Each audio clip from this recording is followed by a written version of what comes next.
50 cars filled with Ku Klux Klan members rolled through Monroe, North Carolina, led by the town's own police chief. Their target, a brick house where Marine Corps veteran Robert F. Williams and a group of black World War II soldiers waited. The Klan had terrorized this neighborhood for months, but tonight, black men would shoot back.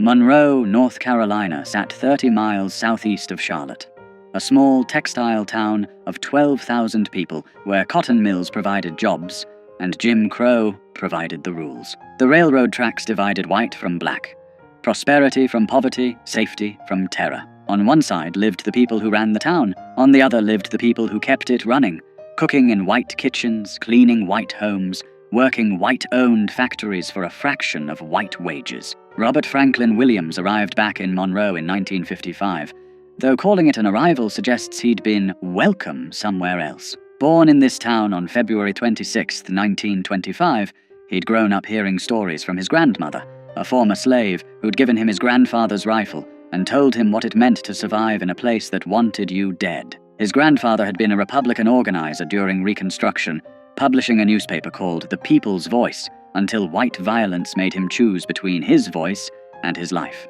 He chose life, but kept the rifle. Williams knew Monroe's particular brand of hatred intimately. When he was 11 years old, he'd watched police officer Jesse Helms Sr., father of the future senator, drag a black woman bleeding through the streets by her hair after administering what the officer called an arrest. The woman's screams echoed in Williams' head for years. The sight of that badge glinting in the sun, while white onlookers smiled and nodded, taught young Robert a lesson that no school would ever address. The law in Monroe wasn't there to protect him.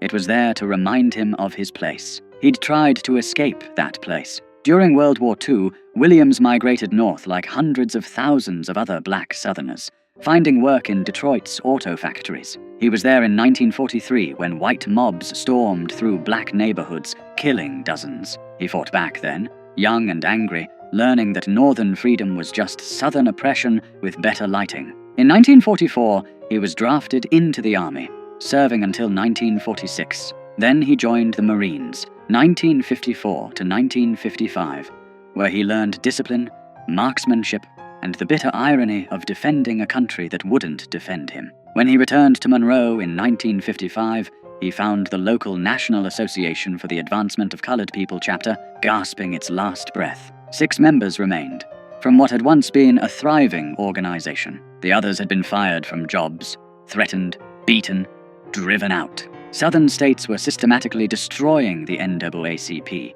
branding it communist, outlawing it where they could. In Monroe, simply attending a meeting could cost you everything. Williams started recruiting, not from the middle-class teachers and preachers who typically led NAACP chapters. He went to the factories, the farms, the unemployed men standing on corners. Most importantly, he went to the veterans, men who'd seen combat, who'd been trained to fight, who'd tasted just enough equality in uniform to make segregation unbearable when they came home. Men like Dr. Albert Perry. Dr. Albert E. Perry was everything Monroe's white establishment wanted to deny could exist. A black man with a medical degree, a veteran, a practicing physician at the local hospital. He bought a nice brick house, drove a decent car, and had the audacity to act like he deserved respect. Williams made him vice president of the Monroe NAACP. Together, they set about picking fights the previous leadership would never have dared to start. Their first victory came quiet. In 1956, they integrated the public library. White Monroe barely noticed because white Monroe barely used the library, but Williams and Perry noticed. They'd proven that pressure worked, that the system could be moved, so they picked a target that mattered more, the swimming pool. In the summer of 1957, 2 black children drowned in a creek. There was nowhere else for them to swim. Monroe's public pool, built with federal tax dollars that black families paid just like white families, was reserved exclusively for white residents. Black children had to make do with unsupervised creeks, muddy rivers, and the consequences that came with them. 2 children went under and didn't come up. Their names were lost to history, but their deaths sparked something that wouldn't be forgotten. Williams went to the city council with a reasonable request. Open the pool to black children 1 day a week, just 1 day. The council's response was a masterclass in creative racism. Draining and refilling the pool after black people used it, they explained with straight faces, would simply be too expensive. Segregation, they suggested, was an economic necessity. Williams had a different analysis. Standing before the council, he delivered a line that cut through Monroe's polite racism like a blade. "Segregation," he said, "is a luxury that Monroe cannot afford." He organized picket lines. 8 people at first, standing at the pool gates, silent, peaceful, exactly the kind of protest that Martin Luther King Jr. was preaching across the South. And Monroe responded the way Monroe always responded, with violence. Shots rang out at the picket lines. No one was arrested. Law enforcement officers stood by and watched. The message was clear. You can protest all you want, but when the bullets fly, you're on your own.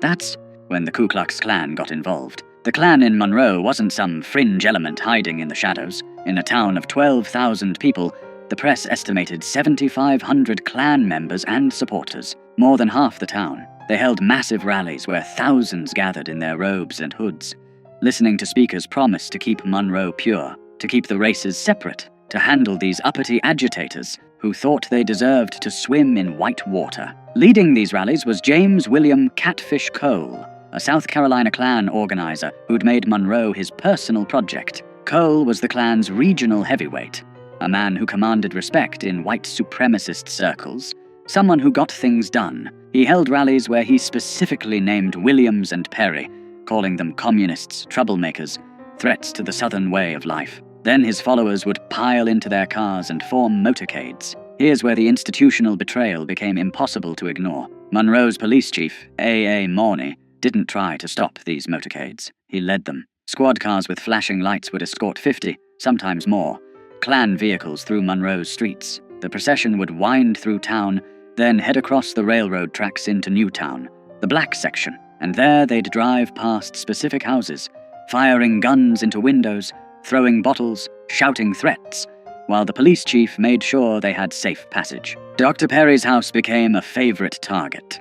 Night after night, the motorcade would roll past, and gunfire would erupt. Perry, his wife, his children, huddling inside while bullets punched through walls. He'd call the police.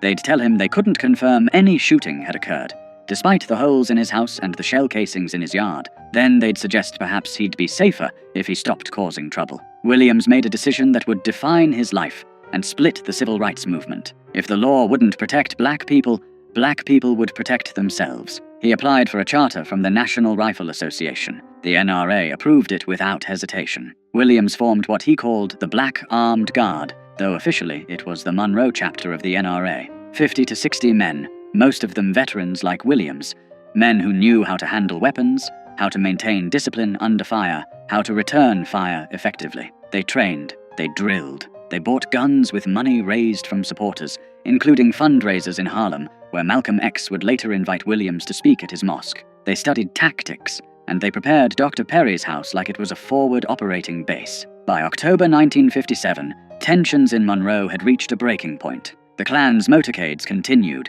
increasingly brazen. White Monroe had circulated petitions to have Williams and Perry driven from town. Anonymous death threats arrived daily. Williams' insurance company cancelled his coverage, citing the risk. When he asked the police chief why his insurance was cancelled if there was no danger, the chief had no answer. On October 5th, 1957, the Klan decided to make their point permanent. They were going to Dr. Perry's house, and this time they weren't just going to shoot at it. They were going to burn it down with everyone inside. Williams got word through the black community's network.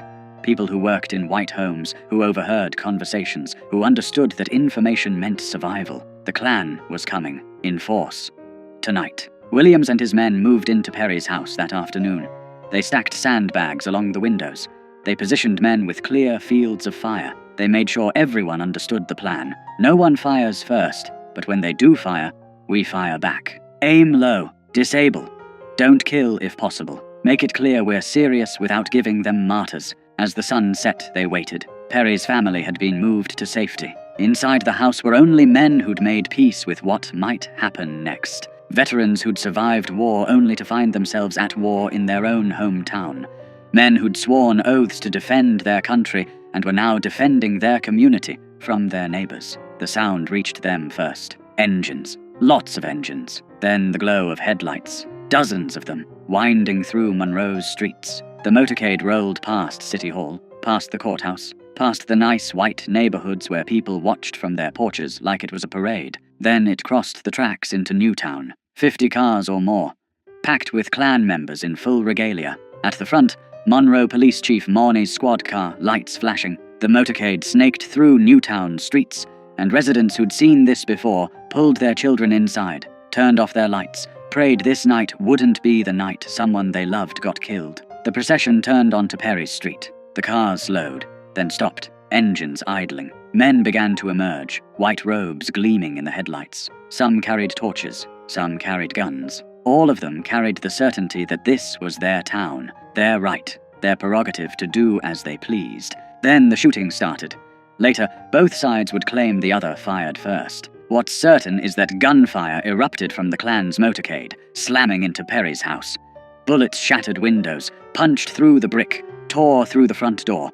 The roar was deafening, dozens of weapons firing at once. Inside the house, Williams gave the order. Fire! The response was disciplined, controlled, exactly what you'd expect from trained soldiers. Muzzle flashes erupted from Perry's windows. The veterans inside had positioned themselves for overlapping fields of fire. They aimed low, at car tires, at legs, at anything that wasn't lethal but would make their point crystal clear. The Klan had never experienced this. In all their years of terrorizing black neighborhoods, shooting into homes, burning crosses, inflicting violence with impunity, they'd never faced organized armed resistance. The psychological impact was immediate and total. These weren't victims cowering in the dark. These were soldiers returning fire. The Klan panicked. Men in white robes scrambled back to their cars.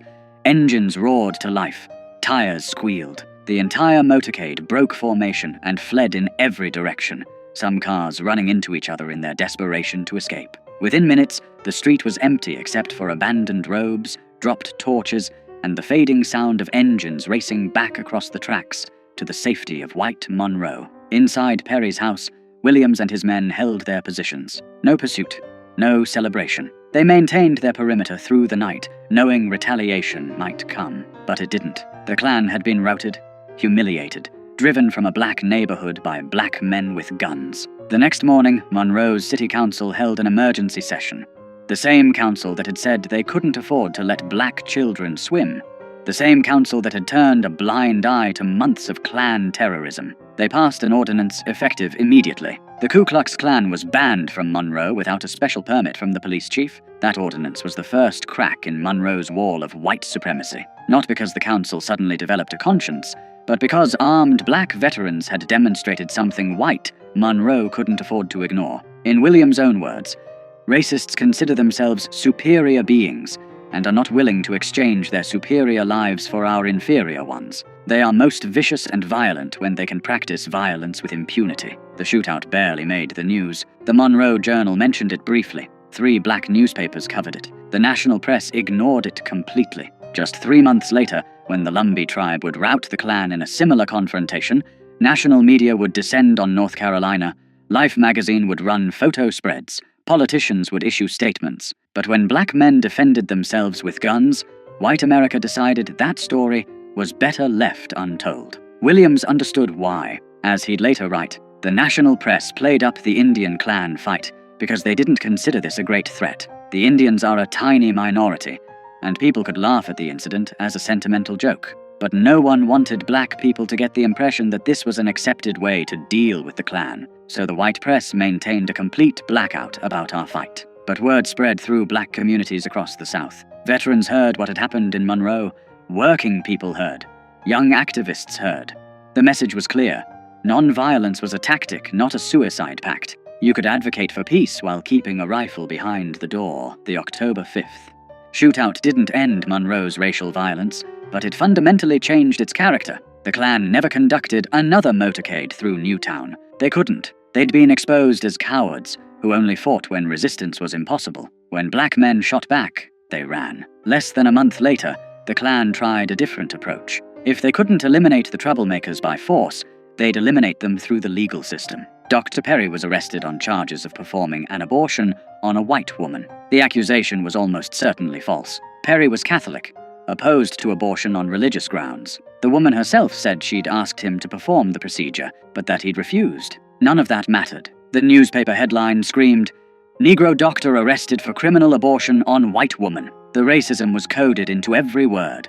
A black man's hands on a white woman's body, even in a medical context, was treated as inherently criminal. Perry was jailed. Williams led armed demonstrations at the courthouse, hundreds of black residents openly carrying weapons, demanding Perry's release. A white benefactor posted $7,000 bond. Perry was freed, but the damage was done. His trial came almost exactly a year after his arrest, October 21st, 1958.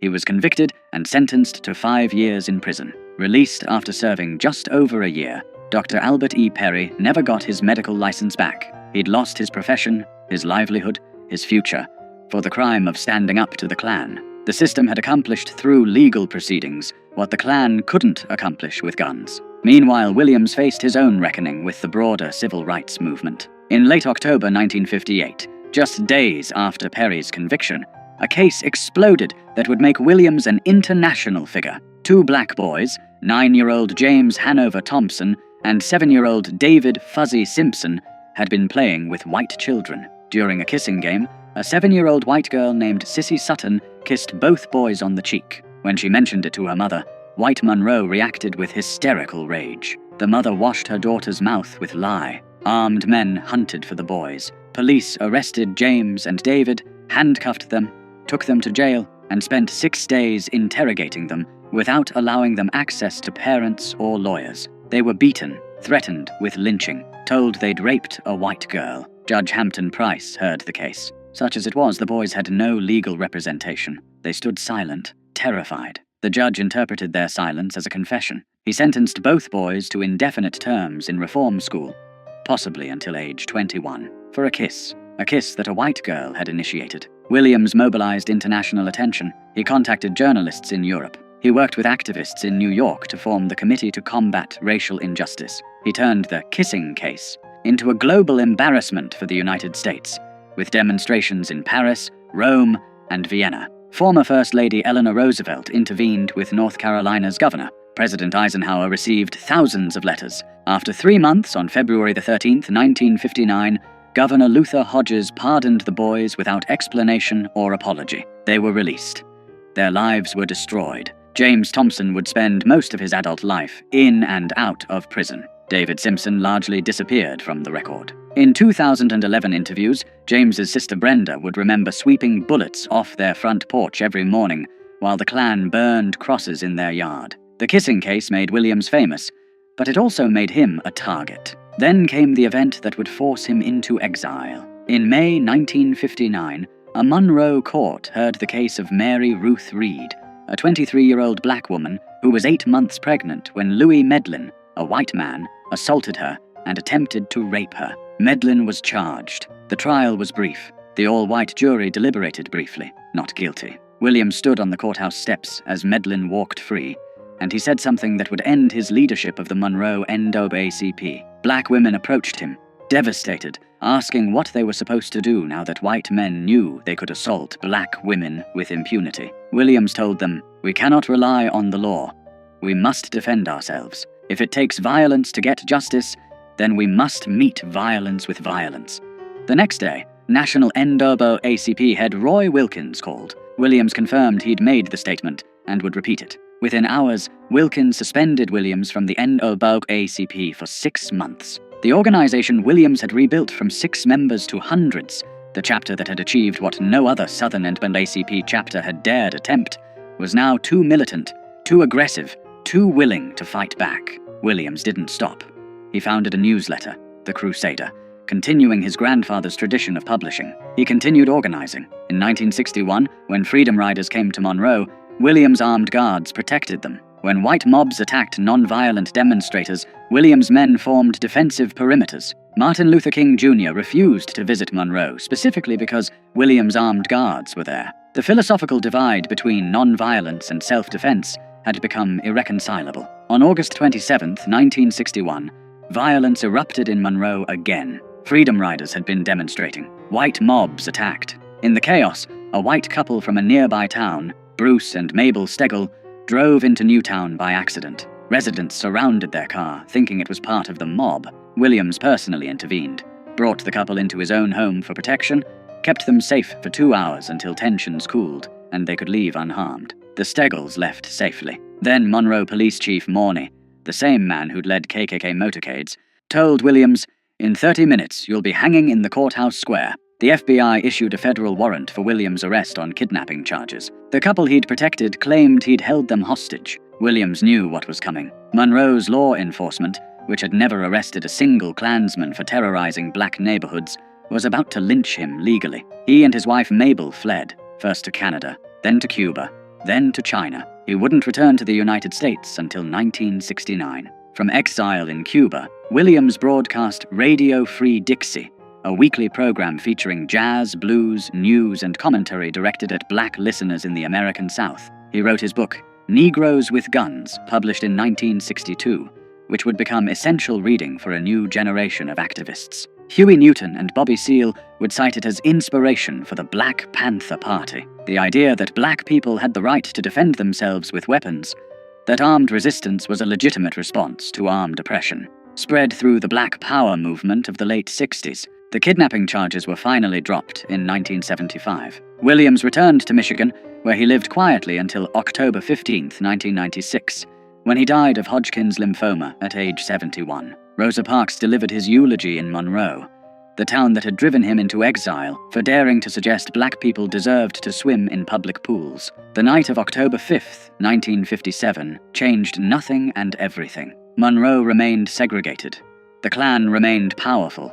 Racism remained the law, but something had shifted. Black men with military training had demonstrated that white supremacist violence wasn't cost-free. They'd shown that victims could become defenders, that terror could be met with resistance, that the oppressed didn't have to die quietly. History tried to forget that night. The civil rights narrative we teach emphasizes non-violence, peaceful protest, moral suasion. We celebrate the bus boycotts and sit-ins, the marches and speeches. We're less comfortable acknowledging that sometimes black people survived because they had guns and knew how to use them, that veterans who'd fought fascism overseas came home and fought it at home, that the Klan stopped terrorizing certain neighborhoods because they knew armed men waited in the darkness. Robert F. Williams never apologized for October 5th. In his book, he wrote, "It has always been an accepted right of Americans, as the history of our western states proves, that where the law is unable to enforce order, the citizens can and must act in self-defense. We asserted this right, and we did what the law officers refused to do. We stopped the terror. We stopped it permanently." The Monroe shootout poses an uncomfortable question for American history. How much of the progress we credit to moral appeals actually came from the threat of armed resistance? How many white supremacists backed down not because they'd seen the light, but because they'd seen what happened when black veterans shot back? How much of the civil rights movement's success depended on the unspoken pressure of men like Williams, proving that black communities could defend themselves if pushed too far? We'll never know for certain. What we do know is that after October 5th, 1957, the Klan never conducted another armed motorcade through Monroe's black neighborhoods. We know that the city council passed an anti-Klan ordinance the very next morning after refusing to act for months. We know that white Monroe's terrorism lost its impunity. And we know that black veterans, men who'd been told they weren't good enough to swim in public pools, proved they were more than good enough to stand their ground when armed mobs came calling. The story of that night, and the man who organized the resistance, deserves more than a footnote. It deserves to be told in full as a reminder that justice in America has often been extracted at gunpoint by people who refused to die quietly. Robert F. Williams and his men didn't start the violence in Monroe. They just finished it.